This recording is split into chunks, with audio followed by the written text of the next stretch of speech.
লখিমপুৰত প্ৰতিদিন গোষ্ঠীৰ কাৰ্যালয়ত আক্ৰমণ হোৱা ঘটনাক গৰিহণা দিছোঁ। এনেকুৱা ঘটনা সকলোৱে দল মত নিৰ্বিশেষে ঘৃণাৰে উপচাই পেলাব লাগে। গণতন্ত্ৰৰ চতুৰ্থ স্তম্ভৰ টেটু চেপিবলৈ কৰা এনেকুৱা অপচেষ্টাক আমি সকলোৱে একেমুখে ধিক্কাৰ দিয়া উচিত। ছাত্ৰ সন্থাই ধিক্কাৰ দিছোঁ আৰু এই ঘটনাত জড়িত দোষীসকলক শীঘ্ৰে কৰায়ত্ব কৰি কঠোৰ শাস্তি প্ৰদান কৰিবৰ কাৰণে দাবী জনাইছোঁ।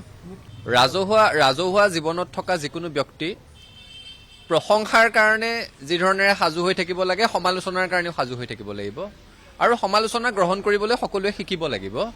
এটা কথা খাটাং, যিখন ৰাজ্যত সংবাদ গোষ্ঠীয়ে নিৰাপদ পৰিৱেশত বাতৰি পৰিৱেশন কৰিব নোৱাৰে, যিখন ৰাজ্যত সাংবাদিকৰ নিৰাপত্তাৰ প্ৰতি ভাবুকি আহে, সেইখন ৰাজ্যত গণতন্ত্ৰৰ ধ্বজা লাহে লাহে অৱনমিত হ'বলৈ আৰম্ভ কৰে।